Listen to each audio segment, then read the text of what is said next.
Welcome back everyone, it's Mags, and in Neptunia's pursuit to speedrun every genre it possibly can, we arrive at none other than a Musou game. This is Hyperdimension Neptunia U Action Unleashed, originally released for the Vita in August of 2014, May of 2015 in North America, and has since been ported to PC, which is what I'm playing it on. Thankfully, this PC port is actually good and does not crash every 30 minutes. For those who are new, I'm going through every Neptunia game in release order, including the spin-offs, playing them for the first time and seeing what this series has to offer. The series started with 3 mainline games, and then subsequently 3 spin-offs in a row before the next mainline. This is the 3rd Neptunia spin-off. This is also the 2nd Neptunia game to be developed by Tamsoft, with the first being Producing Perfection. This type of game though, compared to PP, is definitely more in line with Tamsoft's usual MO, given that their main claim to fame is Senran Kagura. I have not personally played that series, but from what I know, they are also very hack and slashy, maybe even Musou. Now, I'm no Musou connoisseur, I've only ever played a few, but what I associate with the genre is mowing down abnormally sized hordes of enemies at once with a large cast of playable characters whose playstyles revolve around simple combo strings, very generally. And that certainly describes Action Unleashed, so let's take a look at yet another Neptunia spin-off.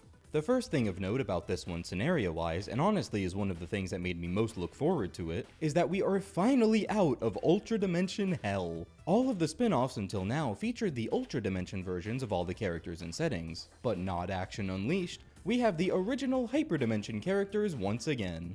Or do we? This game actually takes place in the Super Dimension, which is the original timeline that Neptunia 1 takes place in, before they basically rebooted the whole thing into the Hyperdimension in Neptunia 2. Specifically, this is the Super Dimension from Rebirth 1, the remake of the original Neptunia 1, which changes some things plot-wise. One of those things was adding the candidates as optional recruits, so that makes them not have to explain their existence in this game. They do indeed use the backgrounds and settings from Rebirth 1. Action Unleashed, unlike the other spin-offs so far, does actually make sense in canon. Super Dimension canon, at least. There are no glaring issues that I noticed that makes it non-canonical to Nep 1. I can absolutely see this just taking place after the events of Rebirth 1. The game features the Super Dimension goddesses just as you remember them, along with the candidates. Their personalities are more in line with those iterations and whatever the hell they were doing with them in Victory, which is so refreshing. Nepgear actually feels like a real character with redeeming qualities again. They lean into her love of machines more in humorous and charming ways, and they throw in a running gag of her being shy about being a leader despite everyone else thinking she'd naturally be good for the role, which makes sense for her personality and helps add some depth to her character. They did it, they made Nepgear good again. I thought I'd never see the day. They also made Neptune good again, because she feels like a lovable and lazy but good-intentioned goofball again, and not like an actual asshole. The Super Dimension is truly back, fellas. This game also introduces 2 new characters. See, in previous games, there are many recurring NPCs that pop up with flavor text. They're those little chibis you see all over the hub worlds that are just there for funsies. They're often direct references to real people in the games industry, characters from video games, or stereotypical kinds of gamers in general. There are a handful of video game journal and magazine publishers that have been included as well, including Dengekiko and Famitsu. Well, wouldn't you know it, they are now full-fledged playable characters in Action Unleashed, which just had me over the moon when I saw them. I think that kind of stuff is always the coolest thing. Yes, Dengekiko and Famitsu are Action Unleashed addition to the Neptunia series cast of characters. As far as the plot setup goes, Dengekiko approaches the 4 CPU goddesses because she wants to write an article about them. She wants to provide the people with more of a glimpse into what their goddesses are doing, like how they handle quests and show off their power and bravery. The goddesses take some time to decide, but eventually agree, and they go on a quest so Dengekiko can watch.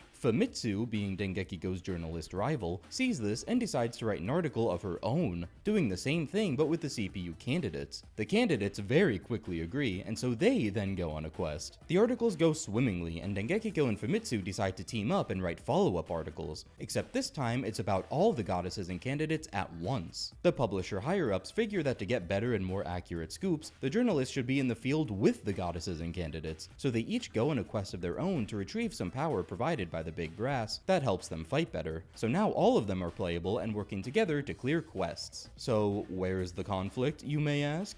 That's kind of the big joke of the game. There isn't any. Everyone agrees with each other and is working together to write this big omega article, so there's just kind of not a conflict. To this end, Neptune actually wants everyone to fight and disagree when Dengekiko first approaches them for an article, just so the game can have a plot. Classic Neptune. But nah, the game basically just revolves around clearing quests just for the sake of clearing quests. It's all about the funsies. Okay, so obviously something has to happen though, right? Well, the more quests you complete, the more come pouring in. You'll be flooded with quests very quickly, and the characters then start to wonder, after you clear a certain amount of them, where are all these new quests coming from? As it turns out, something is causing mass unrest in the citizens of game industry, causing monster activity to skyrocket, and hence creating more quests than usual. They identify the source, defeat it, and that's it. There's your plot. That's the entire game. This is a very short game with a very bare-bones story, which I think is a shame. The main appeal of the game is the gameplay and clearing quests, and it's very good at that. But I really do think it could have had more going on story-wise too. I'm not normally one to complain about what could have been instead of what the game is, but after playing so much of this series, it's really natural for me to think about how cool it would have been to see more returning characters or even new characters and getting to fight them in this new genre of gameplay. But they don't really do anything like that. The story is simple and borderline non-existent. When you start the story, you get two options, the CPU route or the candidate route. But all that really changes is whether you get the candidate scene with Famitsu first or the CPU scene with Dengeki go first. And that's literally it, it's just for the prologue. I don't even think any dialogue changed. But as we'll soon see, even the gameplay of Action Unleashed is also extremely simple. This game's entire goal seems to just be to deliver a fun button-mashy romp, and so there being basically no story could also be a very intentional way of driving that home. Like, hey, you're just here for the fun. And I will say, this game is very fun. None of that turn-based racing sim strategy BS you've seen so far. Look, it's even in the name. This is all about adrenaline-pumping carnage. So, how does it play, and what do you actually do? In story mode, there are other modes we'll get to later. Your hub is purely menu-based, similarly to the Rebirth games. From here, you can select all your quests, categorized by where they are in game industry, with each location having its own arena. Quests have you running through a stage and mowing down enemies until you fulfill the win condition, which most of the time is defeating a certain boss or killing a certain amount of enemies. The monsters you fight are, of course, almost all ripped straight from the main games, and I think it's really cool to see them all in this new context. Yes, Neptunia is known for its asset reuse, that's one of the things it gets a lot of flack for, but all the spin-offs being in vastly different genres and styles so far has been enough to keep me engaged and enjoy seeing different takes on all the same things. I would definitely like more new assets, but that's not a huge issue for me personally. And there still are a few new monsters thrown in here too. There are no named characters that you fight in quests. It's not like Underling shows up as a boss fight or anything. It is just pure normal monster fighting. The one exception is the obvious one of the final boss. All the bosses are just normal enemies you would find in dungeons in the other Neptunia games. Most of the time it's the strong dungeon enemies, but there are also some monsters that were normal mobs in the main games that are treated as boss or mini-boss enemies in this one. Likewise, the maps themselves are almost all based on main series dungeons. But exploration and interesting map design is not this game's strong suit. In fact, half the locations are just one closed arena where you're fighting in one spot the entire time. The other half have you running around in a mostly linear fashion and clearing individual rooms of enemies to open the path forward. These ones tend to just rip off main game dungeon layouts and plop them into this game. But I do admit it's kind of fun to be running around those familiar layouts in this way. It feels like something forbidden compared to the slower paced main games, like sprinting in a library. There are also special missions called irregular quests, and the gimmick of those is that you don't know what the win condition is. You have to figure it out on your own, which is a fun way to mix things up. They're like little puzzles. The problem is that many of them do still straight up amount to defeat a bunch of enemies. Some are more unique though, like featuring enemies that can only be damaged when you're in HDD mode, or this one that just has two enemies on opposite sides of the map, and you need to make them meet up with each other. Those kinds of things are cute. To prevent you from getting completely stuck in a frustrating way, you also just kinda get told what to do in a special cutscene if you abandon the quest midway through, which defeats a lot of the puzzle aspect these quests are supposed to have. I don't know, they could have at least waited a bit longer, like if you fail it 3 times or something. Definitely a cute idea that I like, but doesn't exactly have the most interesting implementation, especially when half of them can still be cleared by just playing normally. You can take 2 characters at once into any given quest and switch between them on the fly by just hitting down on the D-pad. If one character dies, they'll only be out of commission for a short period of time before they revive with full health and can get back in on the action. You only lose if both characters are down at the same time. There are 10 playable characters in total, all unlocked extremely early. The 4 CPUs, the 4 candidates, and the 2 journalists. For basic attacks, each character has their own combo strings made up of light attacks, X, and heavy attacks, Y. Some attacks launch enemies in the air where you can continue the combo. While each character's combo strings are different and do different things, they are incredibly simple. Well, yeah, it's a Musou, that's fine. No, like even for a Musou. There are only a precious few combo lines tied to each character. Some might only even have one that might branch off into one or two other heavy attack finishers, and that's it. People very often call this game button mashy, even compared to other Musous, and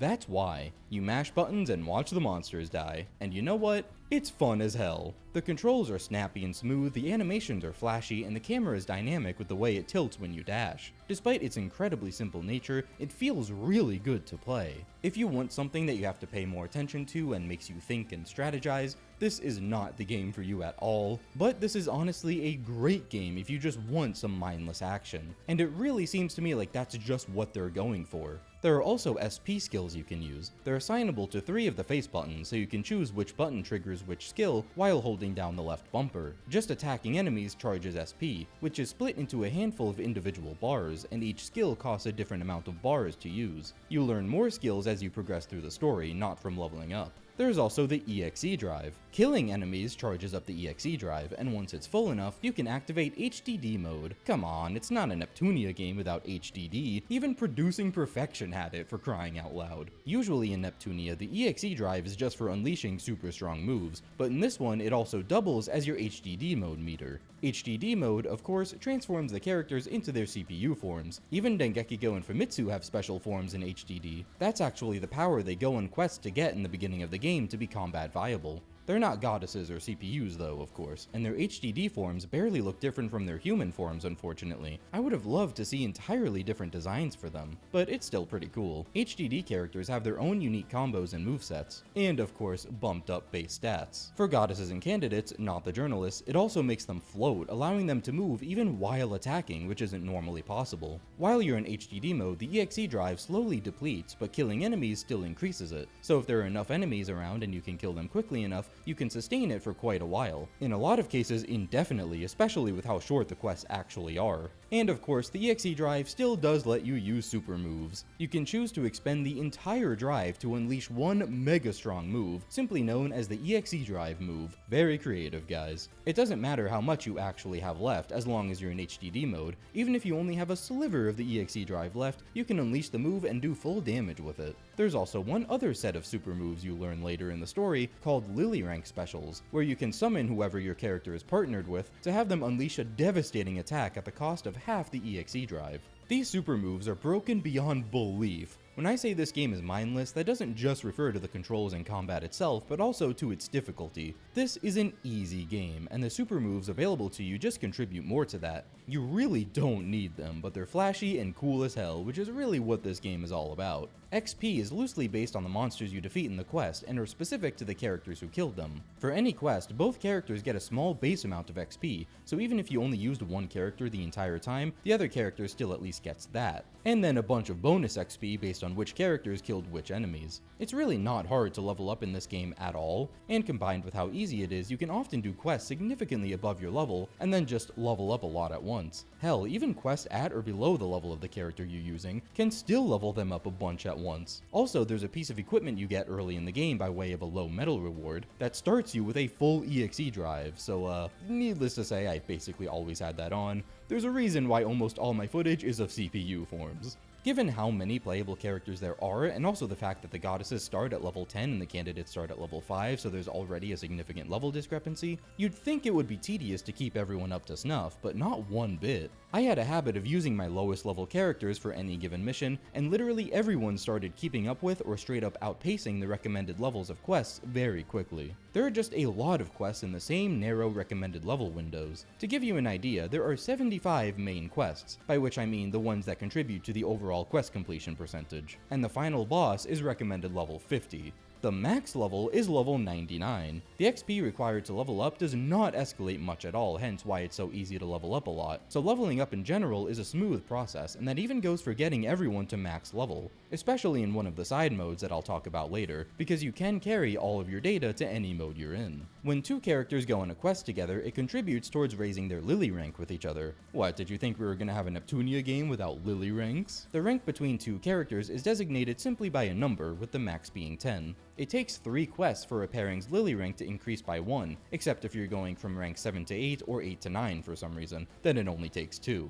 The character in the back, which in this case is just the one you're not using in battle at this moment, can give passive buffs to the character that is battling based on how high the Lily rank is. Those buffs are the same for every Lily rank pairing though, so your exact pairing isn't even a strategic factor. There's one particular aspect to the combat that even the game itself riffs on constantly for having, which is costume breaking. The series at this point had probably already gotten the reputation of being fanservice-y, and so this game really tries to poke fun at that, only perpetuating the series' reputation. If your character gets damaged enough, they'll costume break, where, as the name implies, their outfit gets torn up and they just have that torn up version of their outfit on for the remainder of the quest. There's also an entire, not so subtle animation of this happening. Human forms and HDD forms both have separate costume breaks. Outside of combat, there are little side events you can view occasionally that'll pop up throughout the story. They don't have as much oomph as they usually do in Neptunia games. They're all pretty short and only focus on the CPUs of one nation at a time. Not many fun interactions or characterization going on there, unfortunately. Some other kinds of events can be found here too though, at the journalist news station. Here you'll see some short scenes presented by Dengekigo and Famitsu in their very own Nep stations. We love to see it. The function of the news station is to claim some special rewards. Each of the 10 characters has 3 unlockable costumes, and when the requirements for each are fulfilled, you can come to the news station where they'll be presented to you. What are these requirements and subsequent outfits? They all revolve around costume breaking. Okay, the requirement for one event is just for when a character completes 3 quests, but what you get for that one is a version of their outfits that are impossible to costume break, if you don't want to see that happening. The other requirements do involve getting costume broken. Getting costume broken 3 times with a character will open an event that gives you outfits that are easier to costume break, and getting costume broken 6 times gives you outfits that are already costume broken. So, pick your poison. Each character automatically has quite a few alternate outfits and color schemes to choose from by default, which I love. Except for Dengekigo and Famitsu, of course, because maker characters just can't have nice things, I guess. Are they technically makers? They don't really make games. They're mainly publications, so like what do you even call them at that point? Corpos of note? Nah, they still make stuff, so sure, makers. Equipment in this game is handled in a very unusual fashion. Even the character stats themselves are a little unusual. There's just one damage dealing stat called power and one defense stat. There's no distinction between physical and magic. There's an SP stat which actually scales in the same numerical ranges as the other stats, but of course we know that's not how SP works. It works in bars. So in reality, the character gets 1 bar of SP to use per 1000 of this stat. And there's a special stat, which is called something different depending on whether it's on a goddess, a CPU candidate, or a journalist. But the function of this stat is solely to indirectly raise another stat. The higher this special stat is, the higher that other stat is. The other stat that the special stat affects is different for every character. For each character, you can put different equipment on the human form and the HDD form, which is neat, so you can customize each form individually. Except your weapon, for some reason. You can equip one weapon, but only on the human form, and it only affects the human form. I think the logic there is that the CPU forms, canonically speaking, have their own weapon that they always use, and then on each form you can equip 3 different accessories for stat benefits, which is the bulk of stat manipulation outside of leveling up, of course. The main way you get equipment, like weapons and accessories, and also some other passive benefits, is through enemy medals. Every enemy type in this game drops their own type of collectible, which are medals. Collecting certain amounts of medals for certain enemies will unlock various benefits that you can then claim. Many of these are straight up stat boosts that apply to every single character, like plus 100 HP to everyone or plus 10 power to everyone, because why not? You'll just keep naturally getting stronger through these passive buffs and collecting more equipment as you clear more missions. You only need to get an accessory once. Unlocking an accessory lets you put it on anyone and everyone you want to. There's actually no money in this game, no shop that you have to buy these things from. You basically have an infinite amount of each accessory to distribute just by nature of having received it. On that note, there are no consumable items either. Very simple, very direct, which really sums up this game as a whole. It really wants you to go through the least amount of steps possible to just get in and fight. Now, this game has some alternate side modes you unlock once you clear the main story. You have to select them from the main menu, but you still choose a save file like you would normally, which means that everything you've earned and unlocked, including levels and stats, carries over from that save file. You can then save again in any of the side modes, and likewise can load that when you go into the story again. So basically, you can keep all of your progress no matter what you're doing. Once you clear the main story, you unlock a mode called the Game Industry Gauntlet. Sick name. It's introduced as a mode where you can have one-on-one fights with the other characters, which sounds awesome. From the way it sounded, I figured it would be like a boss rush or something of all the other characters, but in actuality it's tournament style. You choose which character you want to play as, which lists the goddesses and candidates' HDD forms as separate characters, probably because since you're not killing other enemies in this, there's no way to build up the EXE drive. So to really cover their bases, they just have the HDD forms separately so you can still play as them and fight against them. You can choose where in the brackets everyone else goes or just randomize it. So in reality, you only play like 4 fights and your opponents are random based on who arbitrarily won the other brackets. You can choose between 3 difficulties, which determines the strength of the other characters you fight against. The difficulties go from you'll one-shot them, to you'll struggle at level 50 but not so much at max level, to even at max level you're going to get bodied. This just really isn't that interesting of a mode. Completing the Game Industry Gauntlet once at any difficulty will then unlock the next and final side mode, Neptral Tower. They did it. They finally made Neptral Tower real and released it from idle game hell. Neptral Tower is a reference to one of Idea Factory's early works called Spectral Tower, a game that revolves around climbing obscene amounts of dungeon floors in the titular towers. The final tower in the game has a whopping 10,000 floors, and in Neptunia, the Neptral Tower first appeared in Rebirth 2, where it was one of the dungeons featured in the Stella's Dungeon side mode, which is like an idle RPG. It reappears in Rebirth 3's Stella's Dungeon mode in a little bit of a different form, and now it's a fully fledged area in Action Unleashed. Okay, maybe calling it fully fledged is still being a little bit generous. Neptral Tower has a grand total of 50 floors to fight through. Progress is character specific, so you can only progress to a floor with characters you've cleared all the previous floors with. This mode still lets you bring in 2 characters at once, and both of their progress counts at the same time, so you have to clear all 50 floors 5 times minimum for all 10 characters to complete it. Each floor is a short wave of enemies, and you can still see which floors have which enemies, just like in normal quests. In fact, all these floors are treated just like miniature quests, which means they contribute to lily ranks, you can earn enemy medals from them, and you can still gain experience from them. Neptral Tower will basically get any characters you complete it with to max level automatically, just from the sheer amount of XP you get from so many floors. There's like 0 extra grinding required outside of that, just clearing the content is enough. And yes, this applies to both characters you clear it with at the same time. In all cases, I was able to get one character to level 99 midway through, then start using another character to get them to level 99 by the end. The only thing in the tower that's really challenging in any way is the very final floor, which will give you some trouble even at max level, which is 99. My main issue with the tower is just how bland it is. Every single floor is on the exact same arena, with the only difference being the enemies you fight on each floor, and in this game that doesn't change the way you play much. The tower is a neat addition, but it really demonstrates how bare bones and mindless this game is, which, as I was saying before, I don't think is a bad thing at all. Most of the game is designed around that, and I think it succeeds at it greatly. But that means it doesn't lend itself well to something as monotonous as Neptral Tower. They could have at least switched up the environment a little or something. The only floors that are different environmentally speaking are the last 2, and one of those is just expanding on the same arena you've been fighting in the entire time. Only the very last floor is completely different, but even then it's still not an arena you haven't seen before. It emphasizes the simplicity of the game in a very non-flattering way.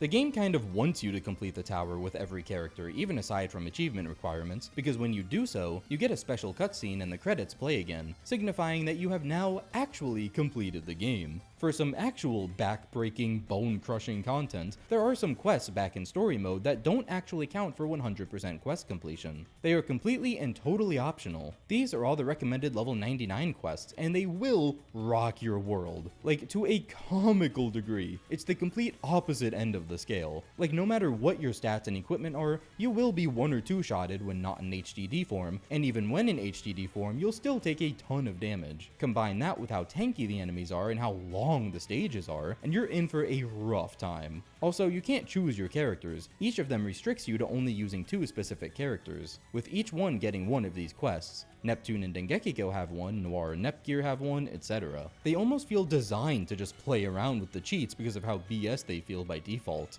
Oh yeah, there are cheats. Like actual in-game cheats, which are just different settings that they call cheats, but they're called cheats for a reason. Clearing certain content will unlock certain cheat options in the settings, which are essentially just various flavors of God mode. For example, clearing Neptunia Tower with all characters unlocks a setting that kills any enemy in one hit no matter what. There's one that gives you infinite EXE gauge, one that adds the HDD forms of characters to the character select screen so you can start in HDD by default, etc. Just, you know, for funsies. Enabling cheats does not negate any achievements, by the way. Truly, this game just wants you to have fun in any way possible. One of the more surprising things to me about these spin-offs so far is the small amount of DLC they've had, compared to the main games which were loaded with DLC. Neptunia U is no exception. There are only a handful of DLC packs, and most of them that used to be paid DLC on the Vita actually come baked into the PC version already, so you don't have to buy them separately. There's a toggle to turn them on or off in the main menu. This is actually the case for a lot of Neptunia PC releases, but I don't think I've mentioned that in any of the previous videos. Anyway, the DLC already included in Neptunia U includes swimsuit costumes for the characters, because of course, and extra weapons for the goddesses and candidates, courtesy of mages. Screw the journalists, I guess. The weapons are all just different colors of the same thing, which is a staff based on mages' staff, which is neat, but kinda boring that they're all reskins. Also, they're not as good as the best weapons you can get in the base game anyway, which I honestly like since I've always been against the idea of just paying for better gear. Again, looking at you, mainlines. If you enable these right away, you still just get really good weapons for early game though, which is still lame.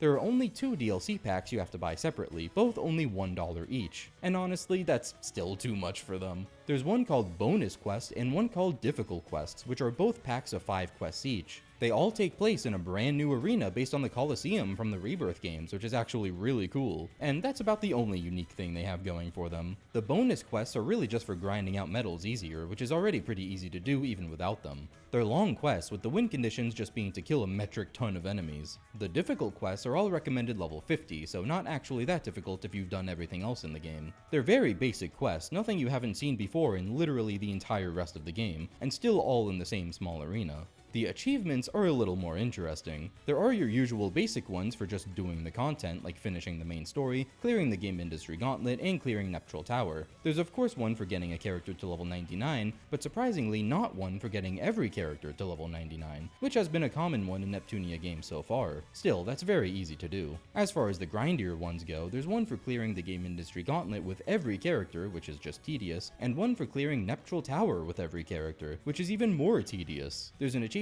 for seeing all events, which not only includes the story events in each nation, but also the journalist news events that give you the costume break outfits, which you need to costume break each character 6 times to obtain. There's an achievement for getting every medal reward, which is just a matter of searching quests or Neptunia Tower floors for enemies you need the medals for. Neptunia Tower floors don't give very many medals, but they're also much shorter than full quests. There's an achievement for obtaining every accessory, which I believe include the unique ones, for clearing game industry gauntlet with every character, so hey, there you go, you would have needed to do that anyway. The rest come from all the medal rewards. There's also a very interesting one for clearing the final Neptunia Tower boss on floor 50 with only level 1 stats. There's a special accessory you can put on that essentially sets your character all the way to level 1, and so clearing the boss with this on will net you the achievement. I think that's pretty interesting, but also that achievement is easily obtainable by enabling the cheat that kills any enemy in one hit, so By far the grindiest achievement in this game is maxing out all Lily ranks with all characters. That means every pairing of characters needs to reach Lily rank 10. With 3 battles per rank, except for 2 ranks that only take 2 battles, that's 28 battles per pairing, which is an absolutely behemoth undertaking if you're doing full missions.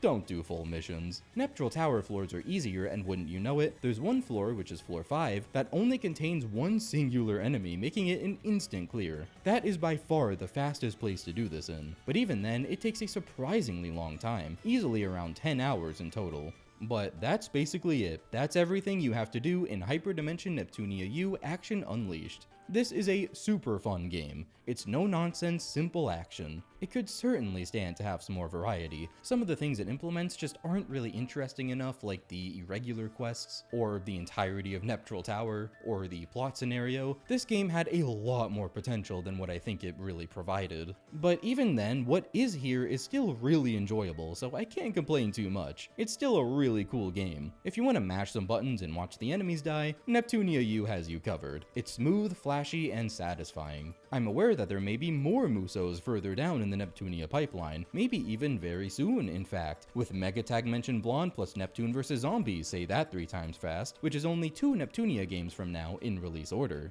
Before that though, the next Neptunia game is the fabled, the legendary Mega Dimension Neptunia V2, the 4th mainline game, which I have heard almost nothing but unanimous praise for, so definitely look forward to that one. I'm sure looking forward to playing it. I will of course also be covering its remake, V2R, at the same time. So if you're interested in that, be sure to like, comment, subscribe, all that good YouTube stuff. I've been Mags, and I'll see you in the next one. Peace.